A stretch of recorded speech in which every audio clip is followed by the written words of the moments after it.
Hola a todos y a todas. En esta oportunidad aprenderemos a trabajar con funciones.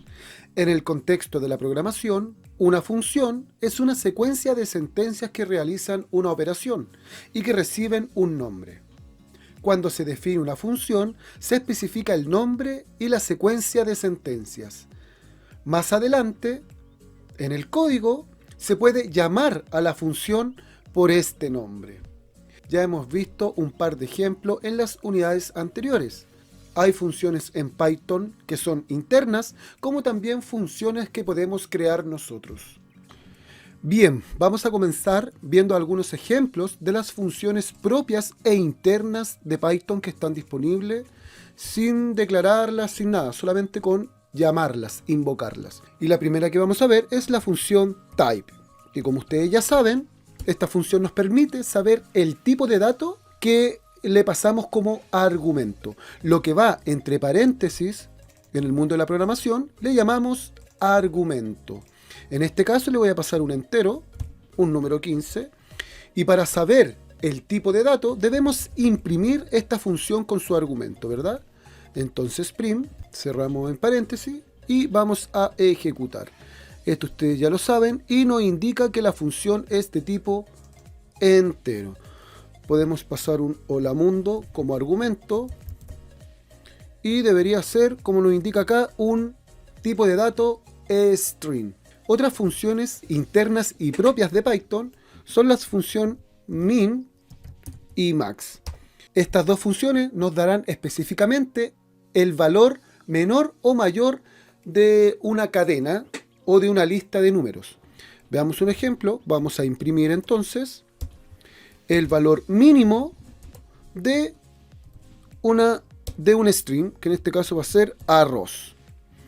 Y en la siguiente vamos a imprimir, usando la función max, el mismo string, arroz. Por ejemplo, ejecutamos y aquí, si se dan cuenta, la función mínimo me indica el valor menor de este string y la función max me da el valor mayor de ese string. También la podemos utilizar con una lista de números enteros o etcétera, como ustedes quieran, pero son funciones, como les decía anteriormente, propias e internas de Python.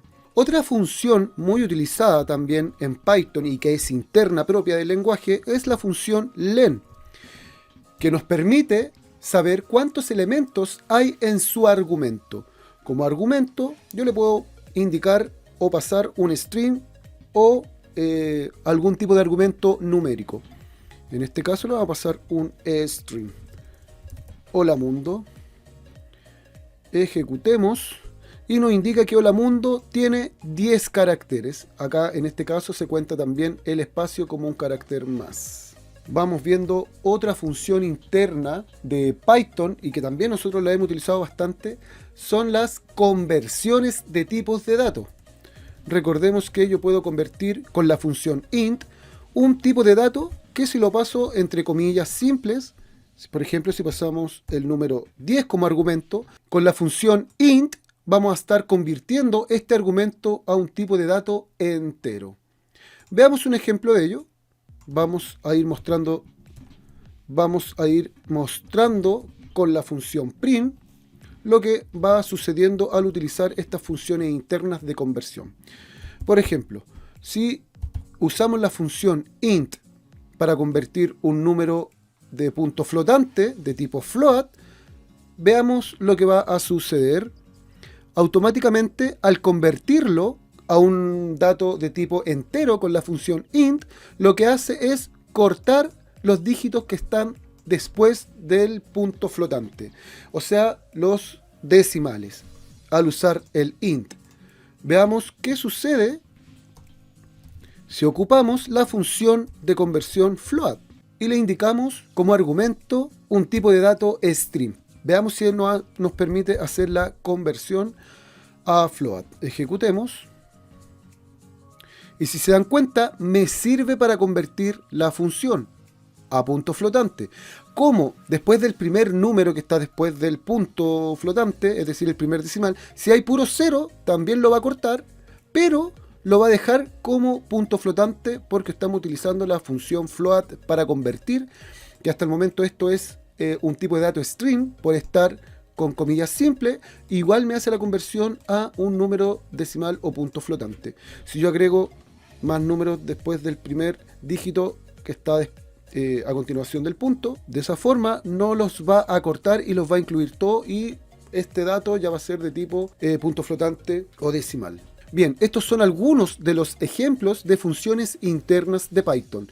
Repasando, vimos type, min, max, len, las funciones de conversión. Hay muchas más.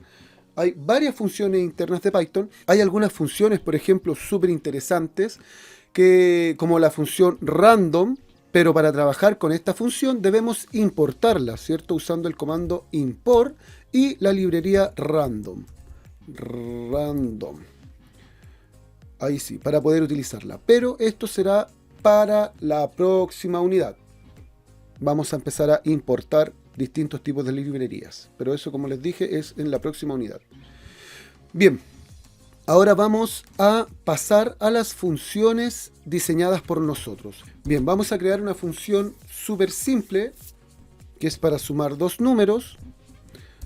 Y como argumento, va a tener dos argumentos, A y B.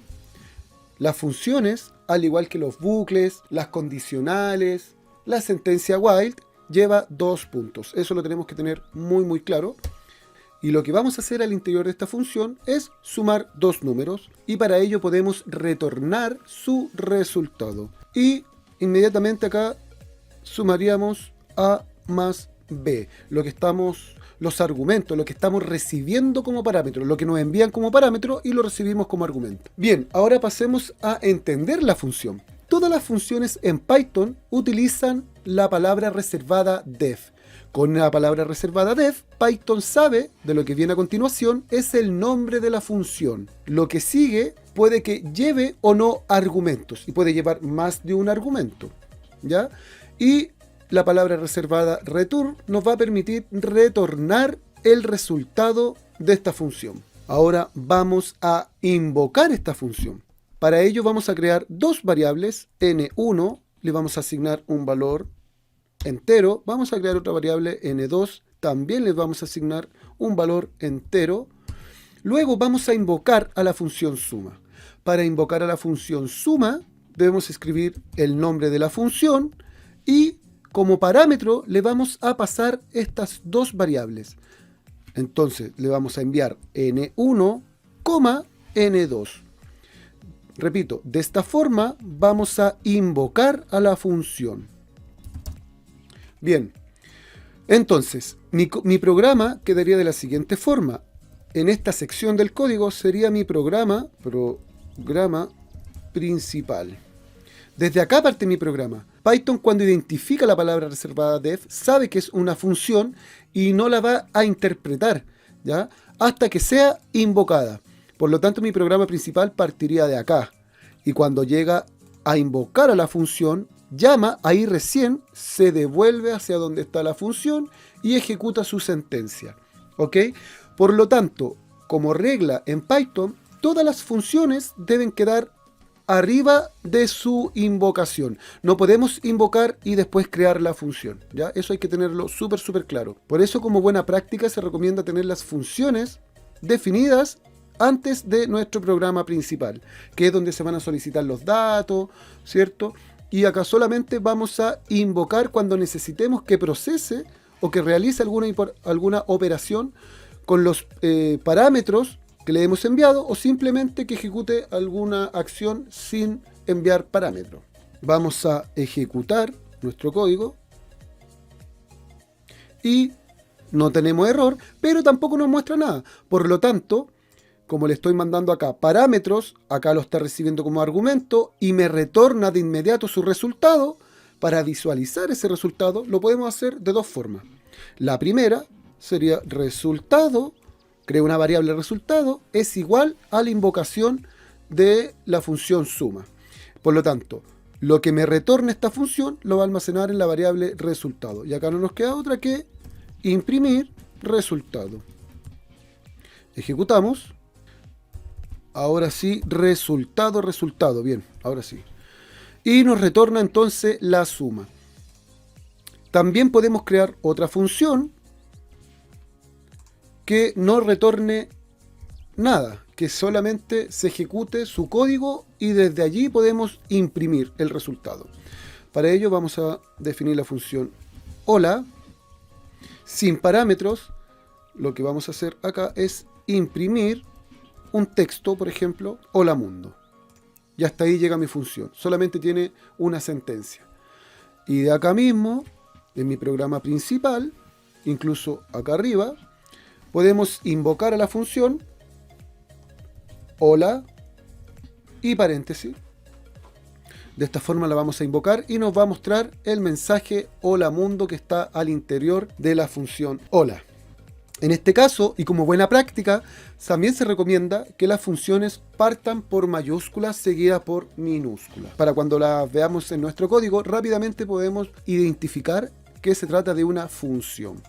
Ejecutemos nuestro código y acá, si se dan cuenta, se invoca la función, la invocamos, mi programa Python va hacia acá arriba para interpretar esta sentencia que se encuentra al interior de la función hola. Y así podemos crear cuantas funciones necesitemos, funciones que retornen valor, como la de acá arriba, y funciones que no reciban argumentos sin que le enviemos parámetros y que se ejecute su sentencia y desde allí podamos visualizar su resultado, como este ejemplo. Más adelante y durante el curso comenzaremos a programar gran parte de nuestro script utilizando funciones. ¡Nos vemos!